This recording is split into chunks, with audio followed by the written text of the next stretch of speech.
Everyone, welcome to doctor Amit Kumar YouTube channel. Doctor Amit Kumar YouTube channel में आप सबका स्वागत है। आज का जो क्लास है वो सेमेस्टर 6 के बच्चों का है। बीकॉम मारवाड़ी कॉलेज के जो विद्यार्थी बैठे हुए क्लास में उनके लिए है।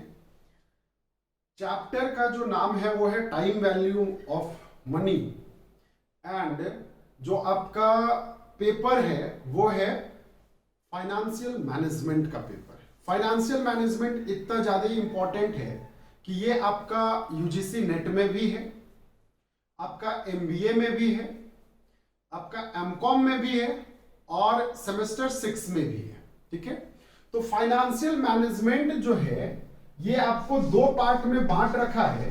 मैं बता दूं आपको, फाइनेंशियल मैनेजमेंट, तो financial management is to be classified into two different category.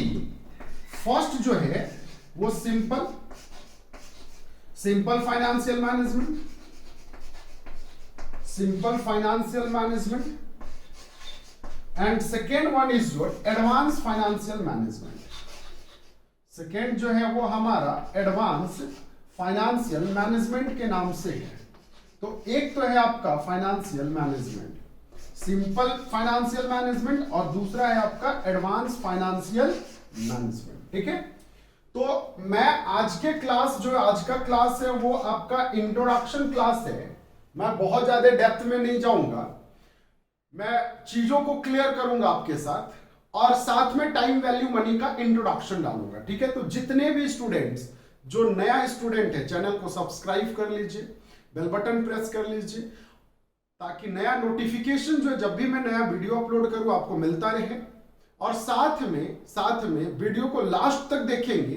कहीं पे भी कोई भी डाउट आए तो आप कमेंट सेक्शन में जाकर के डाउट को डिस्कस कर सकते हैं। इसका एक नया से अलग से प्लेलिस्ट मैं बना दूंगा, प्लेलिस्ट में ये लेक्चर 1 होगा, ठीक ना। और लास्ट में अगर वीडियो आपको क्लास अगर समझ में आए तो आप लाइक बटन प्रेस कर देना ताकि मेरे को कॉन्फिडेंस लेवल जो है वो मिलता रहे। तो देखो, फाइनेंशियल मैनेजमेंट पढ़ने का मतलब क्या है, इसका मीनिंग क्या है, मैं एक बात बता रहा हूं। व्हाट आर द मीनिंग इस फाइनेंशियल मैनेजमेंट का? सबसे पहला मीनिंग क्या होता है, what do mean financial management?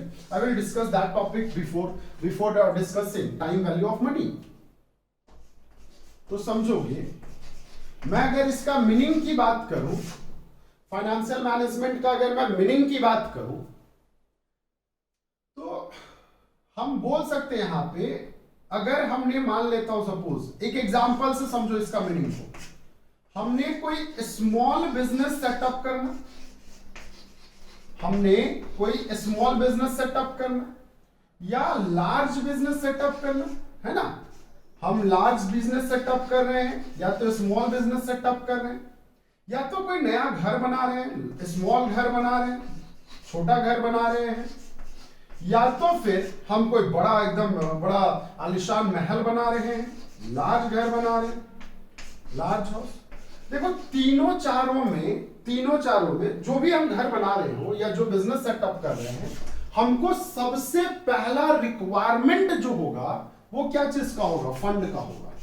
हमें जो रिक्वायरमेंट होगा वो क्या चीज का होगा? मनी का होगा। क्या चीज का रिक्वायरमेंट होगा? तो मनी का होगा, फंड का होगा। और एक बात मैं बता दूं, फंड जो है एक बात बता दो, फंड हो या मनी हो, क्या ये हमारा अनलिमिटेड होता है? क्या ये फंड और मनी जो है क्या ये अनलिमिटेड होता है? तो नहीं सर, अनलिमिटेड तो होती नहीं है। ना फंड अनलिमिटेड होती है, ना मनी अनलिमिटेड होती है। अच्छा, एक बात बता दो, क्या आपके पास कोई ऐसा है, एकदम सहजता वाली बात, में बहुत एग्जांपल बहुत सटीक दे रहा हूं, क्या आपके पास कोई ऐसा जीन है?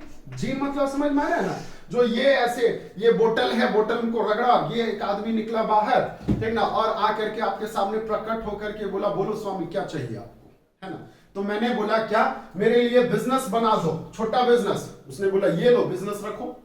मैंने बोला यार बड़ा बिजनेस बना दो, उसने बोला बड़ा बिजनेस, ये लो बन गया। मैंने बोला छोटा घर बना दो, उसने छोटा घर बना दिया। बड़ा घर बनाने बोला, बड़ा घर बना दिया। बताना, अगर ऐसा वाकई में होता तो क्या मैं बीकॉम पढ़ता? मेरे को एक बात बताना, क्या मैं कॉमर्स की पढ़ाई करता या मैं कंपटीशन की पढ़ाई करता, या फिर मेरे को कोई जॉब पाने की कोई लालसा होती अंदर से, तो नहीं होती। बात सीधा सा क्लियर है। मतलब यहां पे अगर वैसे कोई पर्सन होते हैं आपके पास, जो पर्सन आपका हर चीज को पूरा कर दे, हर चीज को पूरा कर दे, तो कहने का मतलब आपके अंदर का जो इच्छा शक्ति है वो खत्म हो जाएगा। मैं इसका एक बेस्ट एग्जांपल दे रहा हूं। भारत सरकार का एक सबसे बुरा तो वर्क काम नहीं बोलूंगा मैं, लेकिन आपका जो सीबीडीटी है, डीबीटी है, सॉरी डीबीटी, जिसमें गरीब को राशन कार्ड दिए जाते हैं, जिसके माध्यम से उस गरीब को 1 रुपए केजी पे चावल दिए जाते हैं और तेल दिए जाते हैं, कभी गेहूं दे दिया, कभी कुछ दे दिया। गवर्नमेंट बताओ क्या ये काम सही कर रहा है? तो मेरे नजर से वो नहीं कर रहा है। अगर मैं कमर्शियल बात करूं तो मेरे नजर से वो नहीं कर रहा है। हाँ, मैं ये बोल सकता था जिस घर में लाचार लोग बैठे पड़े हैं, आप सर्वे करा लो, जिस घर में कोई कमाने वाला ना हो, कोई लाचार हो, उसको अगर आप ये हेल्प करो तब फिर वो सही काम कर रहा है। बट अगर आप सभी गरीब में सभी को अगर ये दे रहे हैं, तो मेरे को एक बात बताओ, जैसे बहुत सारे गरीब घर में यंगस्टर होते हैं, जो बड़े बुजुर्ग होते हैं, या फिर जो काम मतलब फिट होते हैं, वो उनको अगर ये बात पता है कि हमको 30 केजी राशन में चावल मिलेंगे, तो बताना क्या वो काम करने का अंदर से उसका इच्छा शक्ति मर नहीं जाएगा? वो तो बोलेगा यार छोड़ो हटा, 30 केजी तो मिल ही रहा है ना, बैठे रहो, सो रहो आराम से, 30 रुपया में 30 केजी चावल मिलेगा, बताओ इससे अच्छा चीज और क्या? मनरेगा जो था ऐसे ही था। मनरेगा में भी क्या था कि अगर आपको 60 दिन का अंदर में जॉब नहीं मिला, काम नहीं मिला ग्रामीण क्षेत्र में, तो आपको उसका जो रेंट है, जो एक्चुअल जो पेमेंट है, उसका 50% मिलेगा। बताओ कौन सा नौयुवक चाहेगा कि मेरे को रोजगार मिले? क्योंकि 250-300 रुपया अगर वो फुल काम करके मिलता है और उसको बिना काम किए हुए 150 मिलता है, तो वो तो चाहेगा ना कि 60 दिन तक हमको काम ही ना मिले, ताकि हमको 50% पेंशन तो मिलेगा, उसका आधा तो बेरोजगारी भत्ता तो मिलेगा, 150 रुपया। तो बताना ये सारे स्कीम के, ये मेरे नजर से, ये मेरा अपना ओपिनियन है, हो सकता है मैं गलत होऊंगा इसमें, ठीक है ना। लेकिन एक बात बताओ, अगर सब चीज आपको मिल ही जाए, ये जीन आपको सब कुछ दे दे, तो क्या आपके पास कुछ करने की कोई लालसा बचा रहेगी? नहीं बचा रहेगी। तो मैं क्या बताना चाह रहा हूं? मैं बताना चाह रहा हूं फंड जो होते हैं या मनी जो होते हैं, ये लिमिटेड होते हैं या फिर स्कार होते हैं। आपने याद करो, इकोनॉमिक्स में पढ़ा होगा स्कार्सिटी ऑफ फंड। आपने क्या पढ़ा होगा? स्कार्सिटी ऑफ फंड पढ़ा होगा, ठीक है। तो जब स्कार्सिटी होते हैं, मतलब मैं इसको मिटा रहा हूं, सुनना ध्यान से, स्कार्सिटी होते हैं तो क्या होता है? स्कार्सिटी में हमारे पास फंड का स्कार्सिटी है, कमी है ना, लिमिटेड है। स्कार्सिटी मतलब क्या? लिमिटेड। तो लिमिटेड कितना है? मान लेते हैं सपोज ये मैं हूं और मेरे पास मात्र पैसा 1 लाख। हमारे पास कितना पैसा है? मात्र 1 लाख। लेकिन हमें चाहिए, नीड, रिक्वायर, हमें चाहिए कोई भी बिजनेस को सेटअप करने के लिए 5 लाख। एक ये मैं अपने से प्रिडिक्शन ले रहा हूं, 5 लाख रुपया जो है हमें पैसे चाहिए। तो बताना we must arrange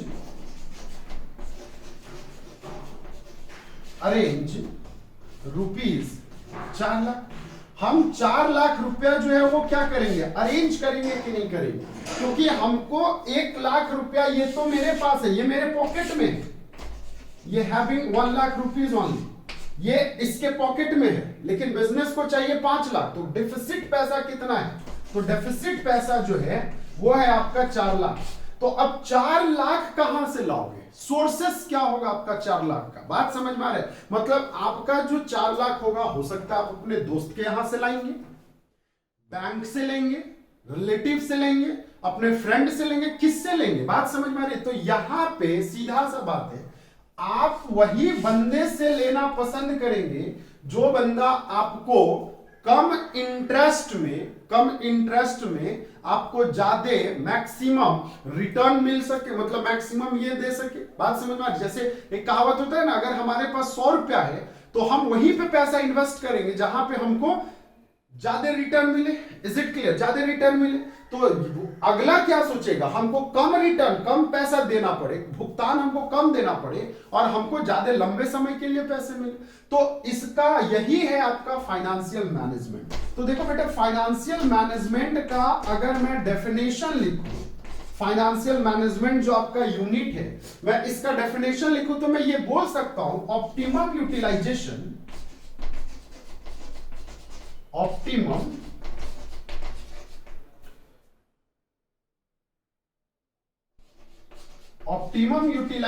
of fund to achieve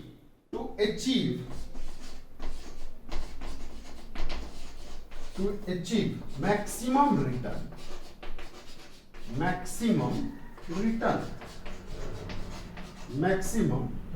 आगे बात समझ में? तो फाइनेंशियल मैनेजमेंट हम लोग किसको बोलेंगे?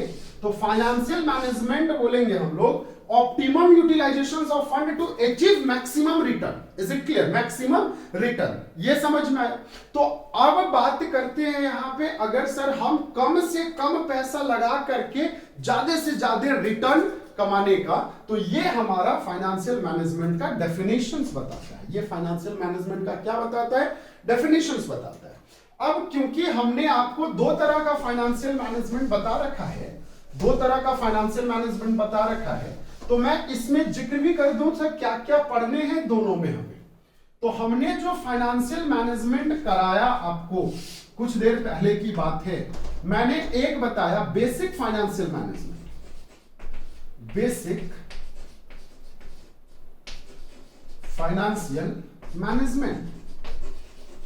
और एक मैंने बताया एडवांस फाइनेंशियल मैनेजमेंट।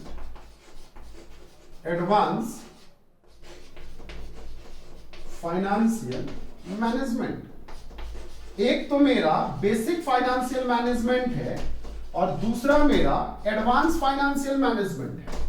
दोनों में डिफरेंसेस क्या आ जाता है, हमको यहां पे जैसे आपका टाइम वैल्यू मनी पढ़ना है, कैपिटल बजटिंग पढ़ना है, कॉस्ट ऑफ कैपिटल पढ़ना है, कैपिटल स्ट्रक्चर पढ़ना है, देन इसके बाद एक्सेट्रा एक्सेट्रा, ये सारी चीज हमको यहां पे पढ़नी है बेसिक फाइनेंशियल मैनेजमेंट में। अगर सर हम यहीं पे अगर एडवांस में जाए तो एडवांस में हमें पढ़ना है forex management, foreign exchange management, forex management बोलते हैं, या तो सर हम इसी को बोलते हैं पोर्टफोलियो मैनेजमेंट। नया टॉपिक, पोर्टफोलियो मैनेजमेंट,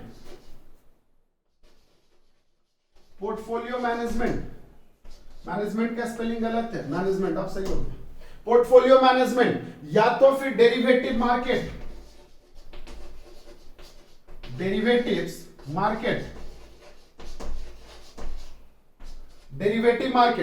या फिर इन्वेस्टमेंट मैनेजमेंट,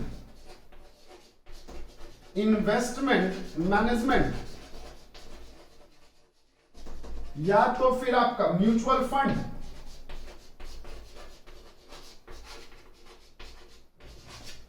फंड, की बातें करो, या तो फिर लीवरेज की बातें करो, एक्सेट्रा, और भी बहुत सारे चीज हो जाते हैं एक्सेट्रा। तो बेटा क्या है, ये सारे आपके एडवांस फाइनेंशियल मैनेजमेंट के पार्ट हो जाते हैं, और ये आपके बेसिक, ये आपको बेसिकली सेमेस्टर 6 वाले बच्चों को पढ़ना है ये चीज। तो सर हमने एडवांस फाइनेंशियल मैनेजमेंट कहां पढ़ा? बेटा फाइनेंशियल इंस्टीट्यूशंस में कुछ बातें मैंने आपको सेमेस्टर 5 में बता रखा था, पोर्टफोलियो मैनेजमेंट डेरिवेटिव का। तो सेमेस्टर 5 में कुछ बातें बता रखा था, और ये चीज आपको और डिटेल में पढ़ना है अगर आप एमकॉम करेंगे, या तो फिर सर हम एमबीए में फाइनेंस लेकर के पढ़ेंगे तो हमको ये चीज और डिटेल में पढ़ने को मिलेगा, और नहीं तो फिर और डेप्थ में जाकर के पढ़ना है तो आप सीए कर लो या सीएमए कर लो, तो वहां पे आपको और डेप्थ में जाकर के ये सारे चीज को कवर अप करने हैं। Is it clear? तो ये सारे चीज जो होते हैं, ये क्या चीज में आते हैं? फाइनेंशियल मैनेजमेंट में आते हैं। अच्छा, मैंने जो चैप्टर स्टार्ट करा है वो है टाइम वैल्यू ऑफ मनी। मैं इसको मिटा रहा हूं, इसको नोट डाउन कर लेंगे। मैं इधर की बातें करूंगा, वहां की बातें नहीं करूंगा, क्योंकि वो हमारे सिलेबस में है नहीं। और जब सेमेस्टर 5 में था तो already I will deal with you all.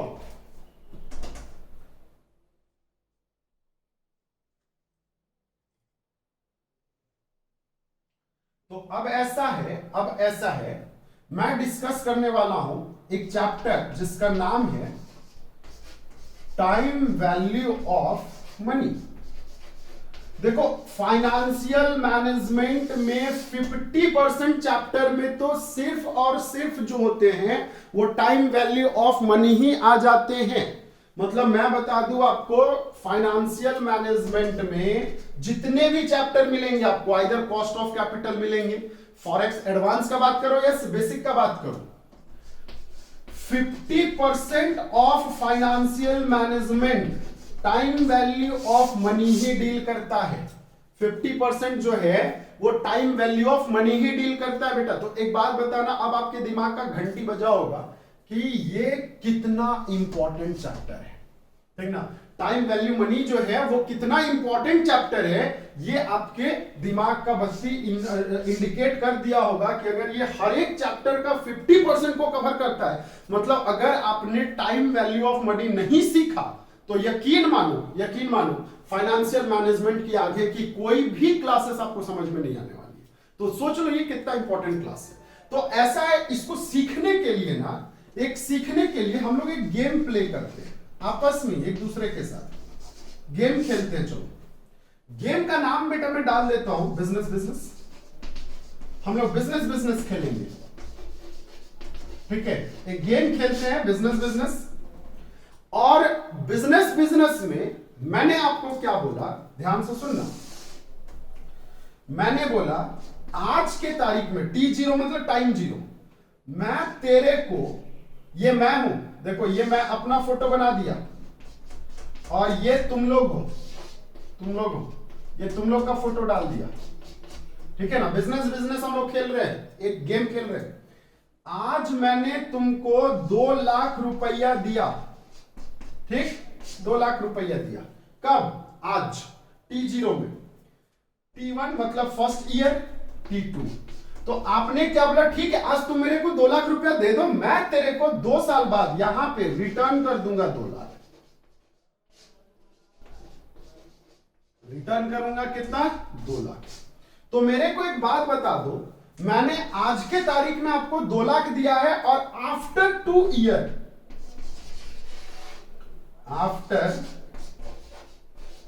2 year, 2 साल के पश्चात, 2 साल के बाद हम आपको कितना पैसा देंगे? हम आपको 2 लाख देंगे। मतलब आपने ये बात बोला मेरे को, मैं बताओ मेरे को तुम लोग बेवकूफ समझ रखे हो। मैं क्या 2 लाख रुपया जो है मैं आपको आज दूंगा और कल भी 2 लाख रुपया ही लूंगा 2 साल बाद? तो क्यों नहीं लूंगा भाई, क्यों लूंगा और क्यों ना लूंगा?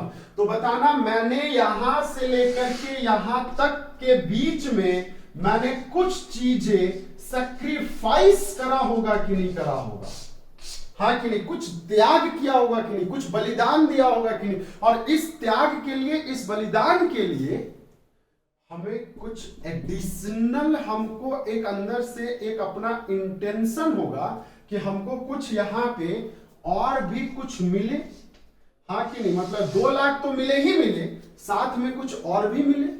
तो बेटा सबसे पहली बात है कि हमने सैक्रिफाइस क्या किया होगा, ठीक है? हमने सैक्रिफाइस क्या किया होगा, व्हाट आर दी सैक्रिफाइस, ठीक है ना? तो देखो मैं इसको मिटा रहा हूं, इसको नोट डाउन कर लेंगे आप लोग। बहुत इंटरेस्टिंग चैप्टर पढ़ा रहा हूं मैं, इसको नोट डाउन करेंगे, है ना? ऐसा है, मैं यहां पे ध्यान से सुनना, T0 और T2 2 साल के बाद, ये T1, ठीक है? हमने यहां पे आउटफ्लो किया, कैश आउटफ्लो, मतलब मेरे पास से पैसा गया, OF मतलब आउटफ्लो, 2 लाख रुपए का। कितने का गया? 2 लाख का। और ये है आपका कैश इनफ्लो, मेरे पास आ भी कितना रहा है? 2 लाख। तो हमने साफ साफ बोला कि ये काम तो हमसे ना होगा, हम ये काम ना करेंगे। ये बातें हमने करा, ठीक है, ये बातें हमने करा। अब मेरे को एक बात बता दो, यहां पे मैंने सबसे पहले कुछ सैक्रिफाइस किया होगा। मैंने आपको बताया कि कुछ सैक्रिफाइस किया होगा और इस सैक्रिफाइस के लिए हमको कुछ एडिशनल चाहिए, ठीक है, कुछ एक्स्ट्रा चाहिए। तो सैक्रिफाइस नंबर फर्स्ट मैं एक एग्जांपल से दे रहा हूं, बाद में फिर इसका नाम भी लिख दूंगा। मेरे को एक बात बताना, आज से 2 साल पहले की बात है, हमने 2 लाख में परचेस किया होगा, सहजता के लिए परचेस किया होगा गोल्ड। 2 साल पहले हमने क्या परचेस किया होगा? गोल्ड। और गोल्ड जो परचेस किया होगा वो मैंने 10 ग्राम गोल्ड परचेस किया होगा। अब बोलो ना, ये मत बोल देना सर 10 ग्राम जो है 2 लाख में मिल जाएगा। बिल्कुल बेटा मिल जाएगा, मान लेता हूं मिल जाएगा, चलो ठीक है। 10 ग्राम गोल्ड जो है मैंने 2 साल पहले मतलब T0 में खरीदा था। आज के डेट में अगर मैं जो पैसा मेरे को आप रिटर्न कर रहे हैं, जो मेरा जिसको मैंने इन्वेस्ट करने के लिए दिया था, जिसको मैंने पैसा दिया था, वो मेरे को जितना पैसा रिटर्न कर रहा है, तो पैसा कितना रिटर्न कर रहा है? 2 लाख रिटर्न कर रहा है। तो 2 लाख में हम आज के तारीख में अगर आफ्टर 2 ईयर परचेस करना चाहे गोल्ड, तो क्या इज इट पॉसिबल कि 10 ग्राम हम गोल्ड परचेस कर पाएंगे? बताओ। तो सर आंसर इज नो, हमारा आंसर नो होगा। हम आज से 2 साल पहले अगर हमने 10 ग्राम सोना खरीदा होगा, तो आज के तारीख में हम 10 ग्राम जो है सोना परचेज नहीं कर सकते। क्यों भाई? क्योंकि आपके दिमाग में सीधा सा बत्ती जल गया, सर इसका रेट जो है ना हाई हो गया होगा। रेट जो है वो क्या हो गया होगा गोल्ड का? 2 साल पहले से आज का डेट बढ़ गया होगा। तो जब बढ़ गया होगा तो ड्यू टू वाई, क्यों बढ़ा होगा? तो पहला सैक्रिफाइस इन्फ्लेशन के वजह से। पहला सैक्रिफाइस क्या चीज की वजह से? इन्फ्लेशन। तो मान लेता हूं कि इन्फ्लेशन मेरा 5%, मान लेता हूं, मैं एक एज्यूम कर रहा हूं इन्फ्लेशन मेरा कितना परसेंट? 5%, ठीक है, 5%। तो अब ऐसा है, ये तो पहला एग्जांपल कंप्लीट हो गया, ठीक है, पहला एग्जांपल कंप्लीट हो गया। मैंने यहां पे क्या बताया कि 2 साल पहले मैं जितना गोल्ड परचेस कर सकता था, मतलब मेरा जो परचेजिंग पावर था वो आज के डेट में कम हो गया है। Due to why? Due to सिर्फ और सिर्फ जो है, ठीक है, सिर्फ और सिर्फ जो है किसके वजह से? बताओ। तो सिर्फ और सिर्फ जो है हमारा इन्फ्लेशन की वजह से। सिर्फ और सिर्फ किसके वजह से? इन्फ्लेशन की वजह से, ठीक है। एक बात बता दो, ये तो हो गया पहला एग्जांपल, इसको नोट डाउन करेंगे। मैं नेक्स्ट एग्जांपल देता हूं और सैक्रिफाइस नंबर 2 बताता हूं आपको। नेक्स्ट एग्जांपल देता हूं और सैक्रिफाइस नंबर 2 बताता हूं। सैक्रिफाइस नंबर 2, मेरे को एक बात बताना, ये तो गोल्ड की बातें हुई ना, गोल्ड की बातें हुई। मैं अगर यहां पे 2 लाख का पैसा को अगर नेक्स्ट एग्जांपल अगर हमने डिपॉजिट किया होता, डिपॉजिटेड इनटू बैंक, कहां पे डिपॉजिट किया होता? बैंक में डिपॉजिट किया होता, तो बैंक वाला जो है मेरे को रिटर्न करता 7% इंटरेस्ट एज इंटरेस्ट। कितना परसेंट इंटरेस्ट रिटर्न करता? 7% रिटर्न इंटरेस्ट करता बेटा। कितना? 7%। तो बताना 7% में 5% तो इसका इन्फ्लेशन का देता, 5% क्या चीज का देता? इन्फ्लेशन का। और 2% जो एक्स्ट्रा दे रहा है, क्या ये बैंक जो है ये रियल रिटर्न दे रहा है कि नहीं दे रहा है? तो मैंने इन्फ्लेशन तो सैक्रिफाइस किया, साथ में मैंने रियल रिटर्न भी सैक्रिफाइस किया कि नहीं किया? रियल रिटर्न कितना परसेंट? 2%। क्योंकि अगर मैं बैंक में पैसा इन्वेस्ट करता, बैंक में पैसा डिपॉजिट करता, तो मैंने पैसा कितना मिलता हमको? 7% मिलता। कितना पैसा मिलता? 7% मिलता। तो जब 7% मिलेगा तो 5% तो इन्फ्लेशन का मिलता, क्योंकि ये मार्केट रेट जो फ्लक्चुएट कर रहा है आज से 2 साल के बाद, ठीक है। तो एक्स्ट्रा जो 2% मिल रहा है ये आपका रियल रिटर्न मिलता। तो आपने आपने T0 में से T2 तक में आपने रियल रिटर्न भी तो सैक्रिफाइस किया होगा। Is it clear? Real return भी तो सैक्रिफाइस किया होगा। अब ऐसा है सर, ये भी समझ में आ गया, इसको भी मैं मिटा देता हूं। अब तीसरा एग्जांपल मैं देने जा रहा हूं, सुन लो, ये बहुत मजेदार बात है। अब देखो, तीसरा एग्जांपल जो है वो बहुत ही इंटरेस्टिंग एग्जांपल है। हमारे पास 2 लाख पैसे हैं, ठीक है, हमारे पास क्या है बताना, 2 लाख पैसे हैं। अब ये पैसा को हमको डिपॉजिट करना है या इन्वेस्ट करना है। बताना। पहला केस, आपके पास बैंक है, ऑप्शन बैंक में। दूसरा केस, बहुत बड़ी कंपनी बता देता हूं मैं, रिलायंस कंपनी के बारे में बता रहा हूं, रिलायंस कंपनी। बताना बच्चा, 10% बैंक में अगर आपने डिपॉजिट किया था तो 7% मिला था। रिलायंस कंपनी में भी आप डिपॉजिट करोगे तो 7% ही मिलेगा। My question is what? My question is that are you agree to invest the 2 lakh rupees in Reliance company या बैंक कंपनी? आप बताओ, बैंक में इन्वेस्ट करना पसंद करोगे कि रिलायंस में? देखो, दोनों का परसेंटेज ना बिल्कुल सेम है। यहां पे भी आपको 7% मिल रहा है, बैंक भी आपको 7% दे रहा है, और रिलायंस कंपनी भी आपको कितना दे रहा है? 7% ही दे रहा है, 7% ही दे रहा है। तो बेटा बताना, कहां पे आप इन्वेस्ट करोगे? तो आंसर इज बैंक। क्यों सर? बैंक में हमको रिस्क नहीं है, डर नहीं है कि ये पैसा लेकर के भाग जाएगा। लेकिन मैं थोड़ा सा चेंज कर दूं, रिलायंस कंपनी ने मेरे को 12% इंटरेस्ट दिया। कितना परसेंट दिया इंटरेस्ट? 12% दिया। तो अब बताना, answer is what? Answer is Reliance company, ठीक ना? Answer is Reliance company. तो थर्ड जो आपका एग्जांपल है, that is called risk premium. कहलाएगा कि नहीं कहलाएगा? और रिस्क प्रीमियम जो है वो कितना परसेंट? 5%। क्यों सर? क्योंकि इस 12% में इन्फ्लेशन भी इंक्लूडेड, रियल रिटर्न भी इंक्लूडेड, और एक्स्ट्रा जो मैं रिस्क ले रहा हूं वो कितना ले रहा हूं? वो मैं 5% ले रहा हूं। वो मैं कितना ले रहा हूं? 5% ले रहा हूं। अच्छा, एक बात बताना, एक और मैं एग्जांपल देता हूं। मान लेता हूं कि आपका और मेरी कंपनी है, यू एंड मी के नाम से एक कंपनी है, और ये कंपनी भी 12% ही इंटरेस्ट देती है। तो अब बताना, आपके पास ये 2 ऑप्शन है, अब आप कहां इन्वेस्ट करना पसंद करेंगे? तो अल्टीमेटली आप रिलायंस में इन्वेस्ट करना पसंद करेंगे, ना कि हमारी और आपकी कंपनी में इन्वेस्ट करना पसंद करेंगे। लेकिन अगर ये 18% देगा, तब आप कहां पे इन्वेस्ट करेंगे? तब आप यू एंड मी कंपनी में इन्वेस्ट करेंगे। देखो, तो मैं यहां पे क्या बता रहा हूं? मैं यहां पे डर के बारे में बता रहा हूं, और डर का ना लिटरली मैं बता रहा हूं, कोई डेफिनेशंस नहीं होता है। डर बस महसूस किए जा सकते हैं, फील किए जा सकते हैं। जैसे अभी कोविड का डर, पिछले साल आपको ध्यान होगा कि गवर्नमेंट जो है लाठी लेकर के रोड में घुमा करती थी, और जितने लोग रोड में घूमते थे उसको मारा करती थी कि भैया तुम घर पे रहो, घर पे रहो।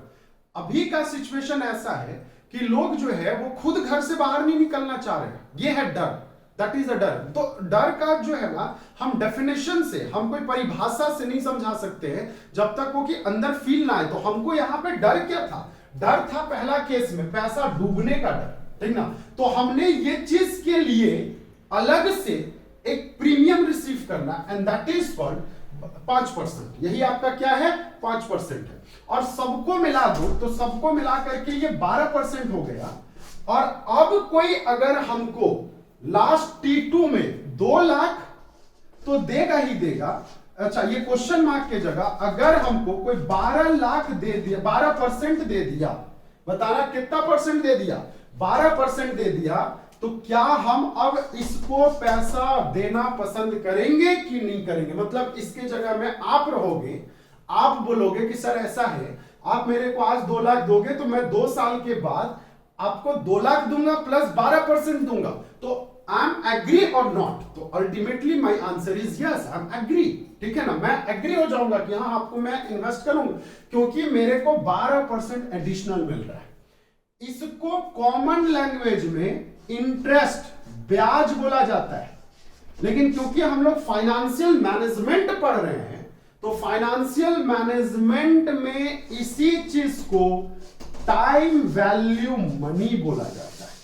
इसी चीज को क्या बोला जाता है बेटा? टाइम वैल्यू मनी बोला जाता है। टाइम वैल्यू ऑफ मनी मतलब हमने जो 2 साल के लिए जो पैसा इन्वेस्ट किया था उसका आज के तारीख में हमको 12% एक्स्ट्रा मिलेगा and that is called time value of money. ठीक है ना? तो यही आपका टाइम वैल्यू ऑफ मनी कहलाता है। तो टाइम वैल्यू ऑफ मनी में क्या क्या आ जाते हैं? इन्फ्लेशन आ जाते हैं, रिस्क रिटर्न, रियल रिटर्न आ जाते हैं और रिस्क प्रीमियम आ जाते हैं। ये तीनों चीज हमारा टाइम वैल्यू ऑफ मनी में आता है। Is it clear? तो बाकी बातें मैं अगले क्लास करूंगा, ठीक ना? कल के क्लास के लिए तब तक आप वेट करेंगे। ये क्लासेस देखने के लिए थैंक यू।